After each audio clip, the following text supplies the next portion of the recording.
covert narcissistic mother is never, consistent, with her behavior. She keeps changing. She keeps, shape shifting. Yeah, sometimes she'll be evil, she'll be manipulative, but sometimes, she might, project as if she's helpless, needy, and, she's been wronged by, the entire world. And all of this is basically to trap the child. All of this is basically to confuse the child and, to keep the child away from discovering, who she really is. She doesn't want the child to, see her for who she is. Yeah, an evil, manipulative bitch. She doesn't want the child to see her for her real self, and that's why she keeps shape shifting. Yeah, her behavior, her treatment towards the child is, never consistent. It keeps changing. Sometimes she's good, sometimes she's bad, sometimes she's, just crying and appearing to be needy and vulnerable. And all of this is basically to confuse the child. Yeah, so that the child is confused and the child, keeps serving the covert narcissistic mother. These covert narcissistic mothers, really damage their children. I mean, especially boys. Yeah, they parentify their son. They then, establish emotional incest with their son. So son is like a prized possession for these covert narcissistic mothers. Yeah, whatever she didn't get from her father or husband, she is going to raise her son to compensate for all that she has lost. Yeah, and in that process she is going to parentify. She doesn't care, the effect of, parentification, on her son. She doesn't care about the effect, how it's going to damage and stunt, her son's growth. All what she wants is supply.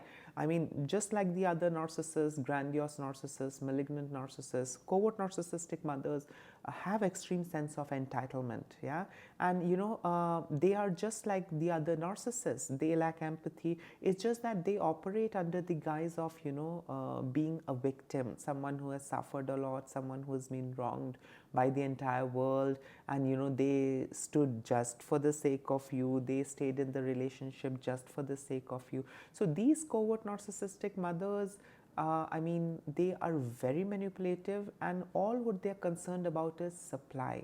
Yeah, they are going to treat you right, in hopes of harvesting supply. They are going to mistreat you, abuse you in hopes of harvesting supply.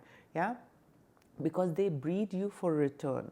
Yeah, and the moment they see that you are trying to outgrow, the moment they see that, you are trying to do things your way, or you are, drifting away, or you are, trying to, start your independent life, she is going to, come up with some sad sob story. She is going to, come up with some drama.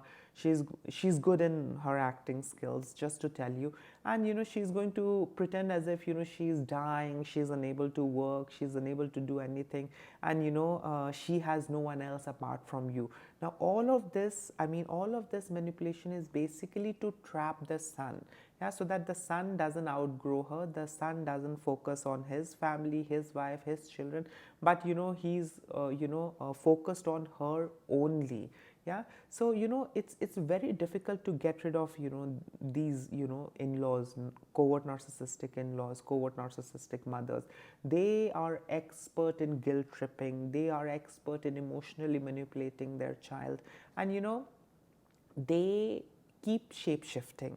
So it's very difficult for their golden child, or for their scapegoat, or for their children to see them for who they truly are. Yeah, I mean, it's a kind of a strategy they use to confuse their victim. They confuse their prey. Yeah, so that the prey doesn't run away. Yeah, I keep preying on the victim, and the victim is always there to serve me. Yeah, because if I just be nasty, if I just express my true self, my true intention, others might run away. They might play along for some time, but after a point they might start distancing from me. Yeah, and that's not what I want. So these covert narcissistic mothers keep shape shifting. Sometimes they'll treat you right, sometimes they are going to compare you, sometimes they are going to mistreat you, sometimes they are going to come up with their sad story, sometimes they are going to project themselves as someone who's needy, vulnerable, and all of it is basically to confuse you and keep you on hook. their style of love bombing is search and rescue mission. So they're going to narrate a sad sob story. I suffered this, I suffered that just because of you. And then, sons, I mean, the golden child, takes up the role of the mother's rescuer. Let me rescue my mother. Let me, make her happy. Let me, experience all her wishes and desire. Yeah, but in that process, the son, the golden child ignores his priority, his life, his relationship with his family. Yeah, so the moment you see the signs, I mean if you see that there is some kind of unhealthy enmeshment between the guy and his mother, I mean these are the red flags which we in most of the cases ignore. Yeah, we think that okay, the mother is really a victim, she's been brutalized and antagonized by the entire world. His first love is his mother. His mother suffered a lot. All of this is a red flag, but we you know sometimes give them a free pass. We don't see these red flags. We tend to ignore. We accept that okay, she might be in a miserable state, she might have suffered a lot, and maybe that's why the son loves the mother. But these are the signs of unhealthy enmeshment. These are the signs of emotional incest. These are the signs of trauma bonding. These are the signs of parentification. Yeah, when the son's first love is the mother only stood up with me, everyone else was against me and my mother. So all of that is basically to confuse you. All of that is basically to gaslight, confuse, and put the audience, the viewers, you and me and the others in a doubtful state.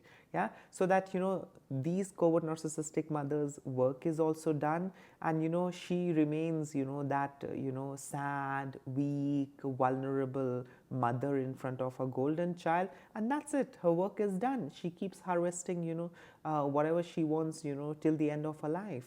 Yeah, so don't ignore the red flags. If you see the red flags, take control of your life and leave such men, because such men can never be good father or be good husband. Yeah, all what they want is someone who can take care of them just the way how their mothers did. Yeah, so they want a replacement for their mother. So once the narcissistic mother, covert narcissistic mother dies, they want another mother to take her place. Yeah, they don't need a wife, they don't need a companion, they don't need a partner. Yeah, so if you see the signs, run.